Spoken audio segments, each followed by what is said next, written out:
Just wanted to give you guys a quick overview of my 7-year-old stuffed bike. I assembled it about 7 years ago.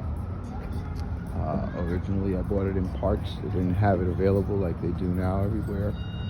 I built the battery of 47 amp hour, 72 volt, 14P 20S off Panasonic's 18650Bs.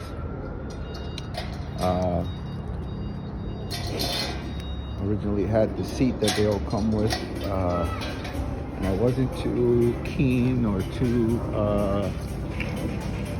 eager to buy the seat that everyone else is buying for 85 bucks on eBay. So what I decided to do was build my own, one that probably would go more with the flat surface of this particular frame enduro bike. So I grabbed some L-shaped steel that you use for bed frames. And I kind of did my thing with it. I built a little compartment here for it. There I keep the wake up button for my BMS. It's a Dali 150 amp controller, Bluetooth enabled.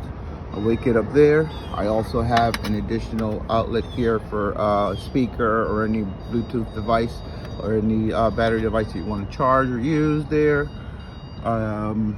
Obviously here I have ample space here to whatever store a little toolbox, mini toolbox or something that I may need, like Allen keys or you know, an adjustable wrench, a crescent wrench or anything else.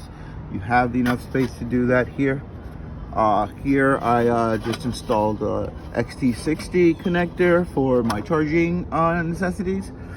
Initially I was considering, I have a few chargers. I was considering incorporating a 3 amp hour charger there.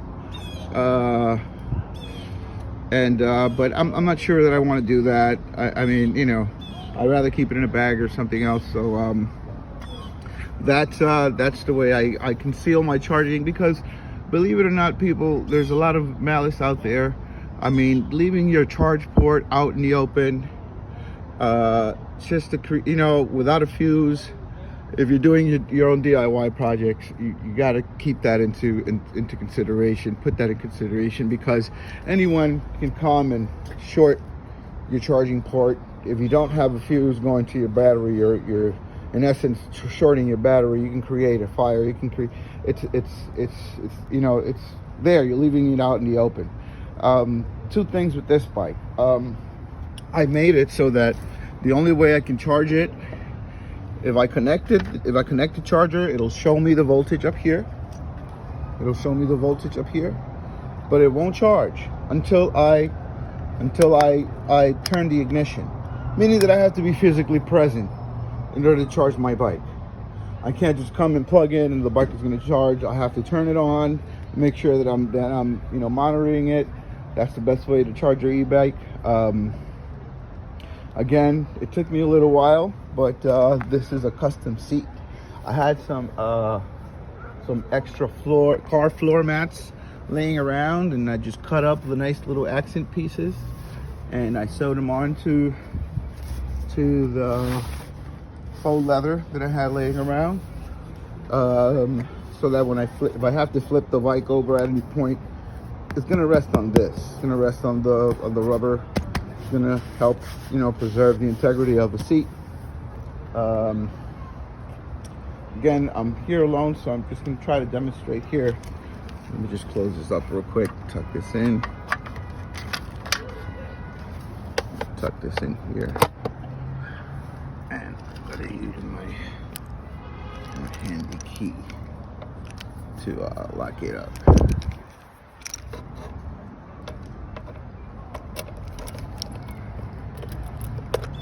And there we go. No one can access my charge port or anything else. brake lights.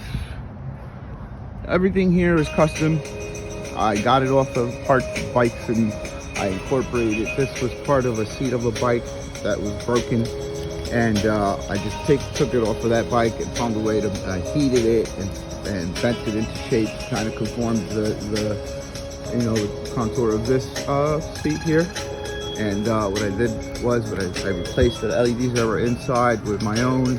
I added another one here connected to this one and this one here. So when I press my brakes, see if I can show here, it'll light up this one. That one lights up, and back here it lights up.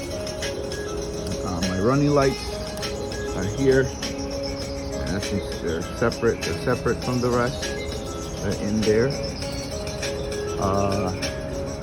And my turn signals, these are the running lights. Daytime you barely see it, but at night with this plexiglass, I sand it diffuses the light, so it looks really cool at night. As you can tell, it's really bright at night. I have the blue light up here in the front. This is a custom headlight that I created here, so that's running the blue light. There. Here, I took one of these throttle and voltage throttles that come, and actually it broke because I kind of decided to go with a half twist, because these full twist throttles, if you ever rest your bike on a wall, or if you fall, or when you're handling your bike, pulling it and whatnot, the hall sensor's right here. And every time you jerk this, it's creating some issues there with the hall sensor. They start failing in no time. So I decided to change that, use a half throttle here. So it keeps, if I ever damage this or anything, it keeps it separate from my twist throttle. My headlights are a regular motorcycle. And I found these they go into a 3/4 inch hole. I found them in AutoZone, and I just purchased them. Ran the light down the tube here, ran the wire down the tube, made a hole here, right in the center of this, going down, put a grommet in the hole so that it doesn't cut the wires. And well, they work for both sides. So we have my LEDs there. They're super bright at night. Everyone can see me. And of course, I have the LED have the same on each side here. So again, they're separate from the running lights, and my brake lights, of course, they're separate from that. I wanted to keep it as seamless and integrated as possible. I don't like these lights that come out here and you really can't see the blinker when you're blinking. These are they're much more visible, in my opinion. I really like the seat that I made here. I'm actually a tailor by trade, so I created this custom seat for it. I think it goes well with the overall design of the bike. This was created with plastic, of course. I designed it in Illustrator, printed it, spray painted over heavy plastic. Tried metal first, but this actually seemed to be working better. It's lighter and sturdier. Yeah, connected those two lights. Again, this throttle here, I disassembled it, took this part off, took the throttle off, and then I integrated small little switches, off and on switches, push button switches. This one controls my front headlight. Super bright. This headlight is like super bright. You got two 7-inch LEDs combined, 60 watt. I'm not mistaken. Easy on and off. There, that miniature switch. The second switch here controls a set of blue LED lights. I think you can faintly see it here running. It runs all across here because this is actually again plexiglass that I 1/4 inch, if I'm not mistaken, a 3/8 inch, 3/8 I created to separate, to give myself a little bit more room in my battery box here. So I was able to integrate the 14P across here. I just need a little bit more room. As you can see there, you have the blue body light here. This I control with this button here, and just gonna turn it off and turn it on so you can see. Night is a little bit brighter. What else do we have? Of course, this horn button was giving me issues. It would get wet and whatnot. So I just incorporated these cruise control buttons here now. This is from an old LCD unit also. And this controls the cruise control, and I got my horn here. The horn, I integrated it into this custom battery box, which is way wider than the one that originally came with it. In order to fit an additional battery box, and a bigger controller here, I had to create my own, so I made a bigger one, which gave me a little bit more room to. This is where the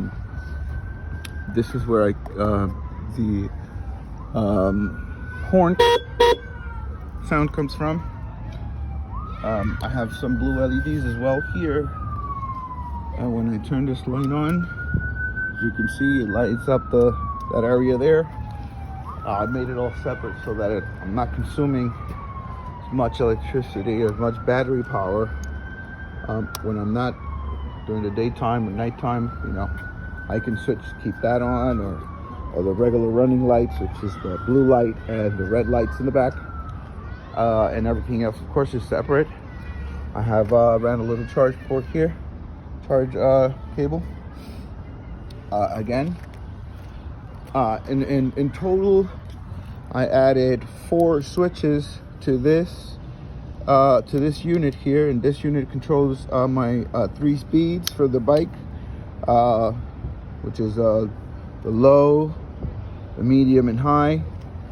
I added the headlight switch, the body light. And down here, they're really inconspicuous. You can't really see them. Here I have my phone and USB charger off and on. An additional one that I still have no use for it as of yet, but it's there wired inside so that if I need to connect something else to it, it's there. And I don't have a whole mess of switches here. As you can see, I have I made it as clean as possible, so that you don't have a mess of wires. One thing I hate about like DIY projects is the mess of wires that people leave, and you know, I admire all the creativity, but sometimes that just makes a whole difference from someone actually telling that your project's a DIY project, or kind of asking you or inquiring where did you buy that bike or that seat or that light, you know, things of that nature, or those switches. How the hell do you have it running all on, where are the switches?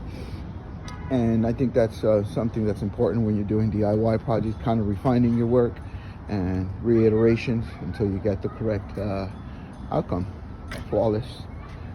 Here, first attempt, of course, when I have to do little iterations here for the seat, but overall, that's it, you guys. That's my e-bike. Let me know what you think.